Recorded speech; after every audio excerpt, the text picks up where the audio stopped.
Praise the Lord. இயேசு கிறிஸ்துவின் நாமத்தினால யாவருக்கும் ஸ்தோத்திரம். பழைய ஏற்பாட்டுக்கும் புதிய ஏற்பாட்டுக்கும் என்ன சம்பந்தம்? பழைய ஏற்பாடு காலத்தில் ஆதியாகமத்தில் நம்ம பார்க்கும் பொழுது கர்த்தர், தேவனாகிய கர்த்தர் சொல்லுகிறாரு சர்ப்பத்தை பார்த்து, உன் வித்துக்கும் அவள் வித்துக்கும், ஸ்ரீயின் வித்துக்கும் ஸ்ரீயே உன் வித்துக்கும் அவள் வித்துக்கும் பகை உண்டாக்குவேன் என்று சொல்லும் பொழுது அந்த ஸ்திரீ யார்? மரியாள். அந்த வித்து யாரு? கர்த்தராகிய இயேசு கிறிஸ்து.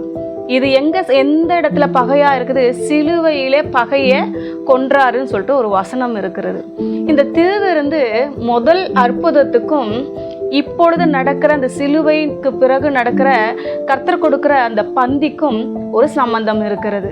இதுல என்னன்னு பார்த்தீங்கன்னா, திராட்சை ரசம் நிரப்புவதற்கு முன்பதாக அந்த 6 கற்சாடிகளும் சுத்திகரிப்பின் தண்ணீர் வைப்பதற்கு பாத்திரமாய் அங்கே காணப்படுகிறது. சுத்திகரிப்பு எதை குறிக்கிறது? பாவ மன்னிப்பை குறிக்கிறது இல்லையா? அந்த 6 கற்சாடிகளுமே சுத்திகரிப்புக்காக ஊற்றி வைக்கப்படுகிற தண்ணி நிரப்பப்படுகிறதான ஒரு கற்சாடி. அதுக்கு அடுத்தது அது காலியானதுக்கு அப்புறம் அந்த தண்ணீர் எதை குறிக்கிறது என்றால், பழைய ஏற்பாட்டின்படி சுத்திகரிப்பின் முறைமைப்படி சொல்லப்படுகிறது. அது காலியான பின்பு மரியாள் சொல்லுகிறார், இது மாதிரி காலி ஆயிடுச்சுப்பா அப்படின்னு சொல்லிட்டு சொல்லும்போது ஆண்டவர் சொல்றாரு, நான் உங்களுக்காக அந்த வசனத்தை வாசிக்க விரும்புகிறேன். யோவான் 2ஆம் அதிகாரம் 4வது வசனம். ஸ்திரீயே, எனக்கும் உனக்கும் என்ன, என் வேலை இன்னும் வரவில்லை என்றார். அவருடைய வேலை இன்னது? அந்த கற்சாடியே நிரப்பக்கூடியது எது தெரியுமா? அதுக்கப்புறம் ருசியா இருந்துச்சு இல்லையா திராட்சை ரசம். அது அவருடைய பரிசுத்த சிலுவையில் சிந்தப்படுகிற பாவ மன்னிப்புக்காக சிந்தப்படுகிற உடன்படிக்கையின் ரத்தமா இருக்கிறது. மரியாள் பழைய ஏற்பாட்டை சேர்ந்தவள். ஸ்ரீயே உன் வித்து அவள் வித்து என்று சொல்லப்படுகிறது இல்லையா?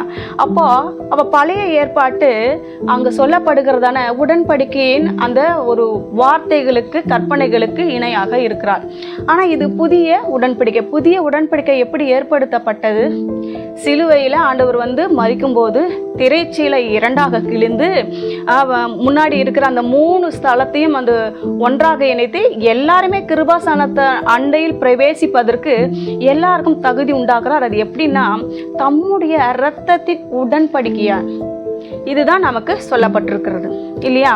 இந்த இடத்துல சொல்றாரு 4வது வசனத்துல, ஸ்ரீயே எனக்கும் உனக்கும் என்ன, என் வேலை இன்னும் வரவில்லை. இதே யோவான் 13ஆம் அதிகாரம் 1 வசனத்தை உங்களுக்காக நான் வாசிக்கிறேன். பஸ்கா பண்டிகைக்கு முன்னே இயேசு உலகத்தை விட்டு பிதாவின் இடத்திற்கு போகும்படியான தம்முடைய வேலை வந்தது என்று அறிந்து. எப்பொழுது தம்முடைய வேலை வந்ததாம்?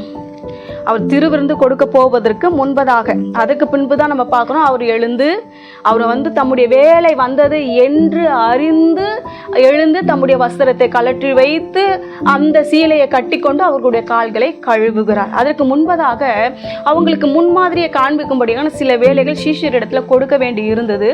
அதை செய்கிறார்.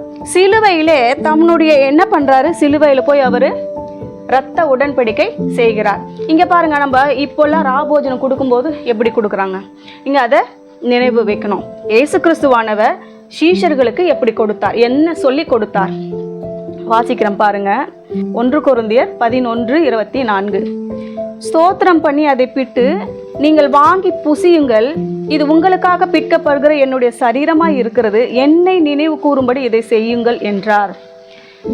எப்பொழுது தேவனுடைய சரீரம், கர்த்தருடைய சரீரம் பிற்கப்பட்டது என்றால், சாட்டையினால அடித்து, ஒன்று குறைய ஏகப்பட்ட அடிகளினால அடித்து அந்த முள் கம்பி பித்தது இல்லையா? அந்த ஒரு காரியம் தான் என்னவா முடிந்தது? பிற்கப்பட ஒரு காரியத்துக்கு சமமாய் முடிகிறது.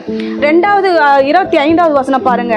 போஜன பண்ணின பின்பு அவர் அந்தபடிய பாத்திரத்தையும் எடுத்து, இந்த பாத்திரம் என் இரத்தத்தினால் ஆகிய புதிய உடன்படிக்கையா இருக்கிறது, நீங்கள் இதை பானம் பண்ணும் போதெல்லாம் என்னை நினைவு கூறும்படி இதை செய்யுங்கள் என்றார்.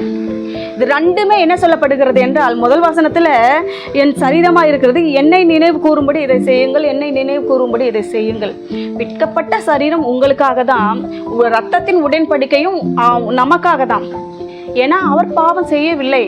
நம்முடைய பாவங்களை அவர் சிலுவையில் சுமந்தார், நமக்காக பாவமானார், சாபமானார். எனவே தேவ பிள்ளைகளே, வேத வசனம் சொல்லுகிறது, தம்முடைய வேலை வந்தது என்று அறிந்து உணர்ந்து அவர் என்ன பண்ணாராம், நீங்கள் நினைவு கூறும்படி இந்த திருவிருந்தை நீங்க பங்கு கொண்டே ஆக வேண்டும். யாரும் இந்த திருவிருந்தை அசட்டை பண்ணவே முடியாது. அது மாத்திரம் இல்லை, பாருங்க, எபிரேயர்ல 10:29 வசனத்தை நான் வாசிக்கிறேன் உங்களுக்காக. தேவனுடைய குமாரனை காலின் கீழ் மிதித்து தன்னை பரிசுத்தம் செய்த உடன்படிக்கையின் இரத்தத்தை அசுத்தம் என்று எண்ணி கிருபையின் ஆவியை நிந்திக்கிறவன் எவ்வளவு கொடிதான ஆக்கினைக்கு பாத்திரவானாய் இருப்பான் என்பதை யோசித்து பாருங்கள். வசனம் எப்படி சொல்லுது, அதை படிக்கும் போதே பயமா இருக்கிறது இல்லையா? காலின் கீழே சிலர் மிதிக்கிறாங்க, அதை அசட்டை பண்றாங்க, அசுத்தம் என்று எண்ணுறாங்க. அதனாலதான் என்ன பண்றாங்க, திருவிருந்து தானே, இது என்ன பெரிய இதுவா என்று சொல்லி நிறைய பேர் என்ன பண்றாங்க, அது அசட்டை பண்ணி வீட்டில் இருந்து விடுகிறார்கள். சிலர் சபைக்கே வருவதில்லை, சிலர் அதில் பங்கு கொள்வதும் இல்லை. இது எடுத்தாதான் நமக்கு பங்கு இல்லையா? இது நமக்காக செய்யப்பட்டதான புதிய உடன்படிக்கை, புதிய ஏற்பாட்டிற்கான புதிய உடன்படிக்கை. இதை நம்ம கை கொண்டே ஆக வேண்டும். எனவே தேவ பிள்ளைகளே, அவருடைய அப்பத்தையும் இரத்தத்தையும் நம்ம பானம் பண்ணும் பொழுதெல்லாம் அவர் நமக்காக சிலுவையில் அறையப்பட்டார். என்னுடைய பாவங்கள் நிவர்த்தி செய்யப்பட்டது. அவருடைய ரத்தத்தினால் நான் கழுவப்பட்டிருக்கிறேன். இயேசு கிறிஸ்துவின் ரத்தம் சகல பாவங்களை நீக்கி நம்மை சுத்திகரித்தது என்ற வசனத்தின்படி நான் சுத்திகரிக்கப்பட்டிருக்கேன். அதனால அவருடைய மரணத்தை நினைவு கூறும்படி மாதம் தவறாமல் நான் பங்கு கொள்ளுவேன் என்று ஒரு உறுதியாக இருங்கள். இது உங்களுக்கு ஆசீர்வாதமாக இருக்கும். செபிக்கலாமா? நல்ல தகப்பனே, இந்த வேலைக்காக நன்றி செலுத்துகிறேன். அநேகர் ஏசப்பா திருவிருந்த ஒரு பொருட்டென்று எண்ணாமல் ஒரு அசுத்தமாகவும் அசட்டையாகவும் நினைக்கிறார்கள். இதனுடைய மகத்துவம் அவர்களுக்கு தெரியாமல் இருக்கிறது. இது இரத்தத்தினால் ஆகிய புதிய உடன்படிக்கை ஆகினால ஏசப்பா, அவங்க அதை மதித்து கனப்படுத்தி எடுக்கும்போது அது மிகவும் பலனுள்ளதாக இருக்கிறது. நித்திய ஜீவனுக்கு ஏதுவாக இருக்கிறது. அவங்களுக்கு நீங்கள் வெளிப்படுத்தி காமிங்க, ஆசீர்வதிங்க. இயேசுவின் நாமத்தில் செபிக்கிறோம் பிதாவே, ஆமென்.